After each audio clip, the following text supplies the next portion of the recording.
Hi. അങ്ങനെ Abraham Ozler എന്നുള്ള cinema കണ്ടുവന്നിരിക്കുകയാണ്.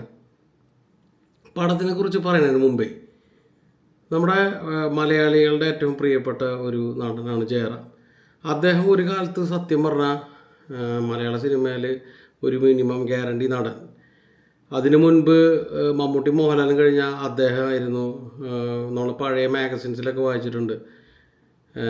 ആ മമ്മൂട്ടിക്കും മോഹൻലാലിനും വരെ ഭീഷണിയാവുന്ന രീതിയിലുള്ള ആർട്ടിക്കിൾസൊക്കെ ചിലരൊക്കെ അന്ന് എഴുതി വിട്ടിട്ടുണ്ടായിരുന്നു. അപ്പോൾ ആ രീതിയിൽ മലയാളത്തിൽ നിന്നിരുന്നൊരു നടൻ അദ്ദേഹത്തിൻ്റെ തിരിച്ചുവരവ് പ്രേക്ഷകർ ആഗ്രഹിക്കുന്നുണ്ട് എന്നുള്ളതാണ് നമുക്ക് ഈ സിനിമ കണ്ടപ്പോൾ, അല്ലെങ്കിൽ ഈ സിനിമയുടെ റെസ്പോൺസും ബുക്കിംഗ് സ്റ്റാറ്റസൊക്കെ നോക്കുമ്പോൾ മനസ്സിലാവുന്നത്.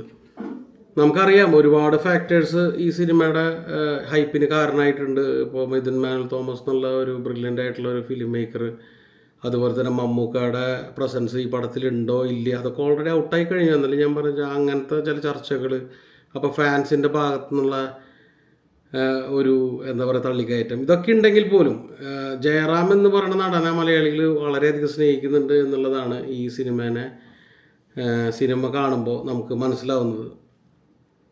സിനിമയെ കുറിച്ച് പറയുകയാണെന്നുണ്ടെങ്കിൽ ഒരു എബവ് ആവറേജ് സിനിമ, അതിനപ്പുറം ഒന്നും തന്നെ ഈ സിനിമ നമുക്ക് നൽകുന്നില്ല. സത്യം പറഞ്ഞാൽ ഫസ്റ്റ് ഹാഫൊക്കെ നമുക്ക് ഇൻവെസ്റ്റിഗേഷൻ പാർട്ടൊക്കെ ഉണ്ടെങ്കിലും ഇതിൻ്റെ ഒരു മമ്മൂക്കാടെ ഒരു എൻട്രി അതിപ്പോൾ ഔട്ടായി കഴിഞ്ഞുകൊണ്ട് ഞാൻ പറയണേ, അതോടുകൂടിയാണ് ഈ പടം ഒന്ന് ലൈവ് ആവുന്നതാണ് എനിക്ക് പേഴ്സണലി തോന്നിയത്. അതിനുശേഷം ഉണ്ടാകുന്ന ഫ്ലാഷ് ബാക്ക് കാര്യങ്ങൾ, അതിൽ വരുന്ന നമുക്ക് എല്ലാവർക്കും പ്രിയപ്പെട്ടൊരു പാട്ട് വീണ്ടും ഒരു റീമേക്ക് അല്ലെങ്കിൽ ആ ഒരു വീണ്ടും കൊണ്ടുവരുന്നുണ്ട്. ആ പാട്ട്, അതിൻ്റെ സിറ്റുവേഷൻസ്, പിന്നെ ഉറപ്പായിട്ടും അതിൽ അഭിനയിച്ചിട്ടുള്ള നടന്മാരുടെ പെർഫോമൻസ്, അങ്ങനെയാണ് ഈ പടം ഒരു ട്രാക്കിലേക്ക് വരുന്നത്. ഈ പറയുന്ന ഫ്ലാഷ് ബാക്ക് ആ പഴയ കാലഘട്ടമൊക്കെ നന്നായി കാണിച്ചിട്ടുണ്ട്, ടെക്നിക്കലി അടിപൊളിയായി ഉണ്ടെങ്കിലും തിരക്കഥ മൊത്തത്തിൽ ഈ ഫ്ലാഷ് ബാക്ക് ആയിക്കോട്ടെ അല്ലാത്ത സംഭവങ്ങളായിക്കോട്ടെ, അതൊക്കെ ശരിക്കും പറഞ്ഞു കഴിഞ്ഞാൽ ഒരു എക്സ്ട്രാ ഓർഡിനറി ലെവലിലേക്കൊന്നും വന്നു എന്ന് ഞാൻ പറയുന്നില്ല. ഒരു തവണ കാണാവുന്നൊരു സിനിമ, ആ രീതിയിലുള്ള ഒരു അനുഭവം തന്നെയാണ് ഈ സിനിമ നൽകുന്നത്. പിന്നെ ജയറാമിൻ്റെ പെർഫോമൻസ്, അതിനെക്കുറിച്ച് പറയുകയാണെന്നുണ്ടെങ്കിൽ അദ്ദേഹം വളരെ വ്യത്യസ്തമായിട്ടുള്ളൊരു, നമുക്കറിയാം സാധാരണ ജയറാം ചെയ്തു വരുന്ന കഥാപാത്രങ്ങളുടെ ഒരു ശൈലിയിലുള്ള കഥാപാത്രമല്ല. ഇതിനു മുമ്പ് ഒരു ആക്ഷൻ കഥാപാത്രം അദ്ദേഹം ചെയ്തിട്ടുള്ളത് സൂപ്പർമാൻ എന്നുള്ള സിനിമയൊക്കെ ആയിരുന്നു. പക്ഷേ ആ സിനിമയിൽ പോലും അദ്ദേഹം ഒരു ലൗഡായിട്ടുള്ള ഒരു കഥാപാത്രമാണ് എപ്പോഴും അവതരിപ്പിക്കാറ്. കുറച്ചിങ്ങനെ ചാടി നിൽക്കുന്ന ഒരു കഥാപാത്രമാണ്. ഇതിൽ വളരെ സട്ടിലായിട്ട്, വളരെ എന്താ പറയുക, സീരിയസ് ആയിട്ടുള്ളൊരു കഥാപാത്രം. അതിലേക്ക് ജയറാം വരുമ്പോൾ എല്ലാ പ്രേക്ഷകർക്കും, എനിക്കും എല്ലാവർക്കും ഒരു സംശയം ഉണ്ടായിരുന്നു ജയറാം ഈ കഥാപാത്രയ്ക്ക് ഫിറ്റ് ആവുമോ എന്നുള്ളത്. എനിക്ക് പേഴ്സണലി തോന്നിയൊരു കാര്യം എന്ന് വെച്ചാൽ ചെറിയൊരു ബലംപിടുത്തം നമുക്ക് ഫീൽ ചെയ്യുന്നുണ്ട്. എനിക്ക് പേഴ്സണലി ഫീൽ ചെയ്തു. അതേപോലെ തന്നെ അദ്ദേഹം നടക്കുന്ന നടത്തത്തിൽ പോലും ഈ കൈയൊക്കെ ഇങ്ങനെ ഭയങ്കര സ്റ്റിഫായിട്ട് ഉള്ള പോലെ എനിക്ക് തോന്നി. അത് മിഥുൻ മാനുവൽ തോമസ് ആണ് സത്യം പറഞ്ഞു കഴിഞ്ഞാൽ അത് അദ്ദേഹത്തിന് എന്താ പറയുക കംഫർട്ടബിൾ ആയിട്ടുള്ള രീതിയിൽ അത് പുൾ ഓഫ് ചെയ്യാൻ ഹെൽപ്പ് ചെയ്യേണ്ടിരുന്നത് ഞാൻ പറയുള്ളൂ. അദ്ദേഹത്തിൻ്റെ ഉത്തരവാദിത്തമായിട്ട് ഞാൻ പറയുള്ളൂ.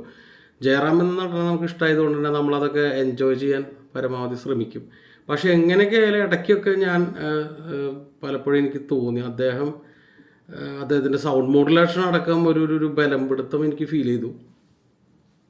പിന്നെ മമ്മൂക്ക ഉണ്ടെന്നുള്ളത് ഓൾറെഡി ഔട്ടായി. അപ്പോൾ മമ്മൂക്കയുടെ ഒരു പെർഫോമൻസും സ്ക്രീൻ പ്രസൻസും മോഡുലേഷനും അന്യായ ലുക്കായിരുന്നു പുള്ളി. മാത്രമല്ല പുള്ളിയുടെ പെർഫോമൻസ് ആയിക്കോട്ടെ, ആ ഒരു കഥാപാത്രത്തിന് എൻട്രിയൊക്കെയാണ് ഞാൻ പറയണത്. വലിയൊരു കഥാപാത്രം എന്നല്ല മമ്മൂക്ക ഇതിൽ ചെയ്തിട്ടുള്ളത്. എന്നിരുന്നാൽ പോലും ചെയ്ത പുള്ളിയുടെ കഥാപാത്രം ആൾ ഗംഭീരമായിട്ട് ചെയ്തിട്ടുണ്ട്.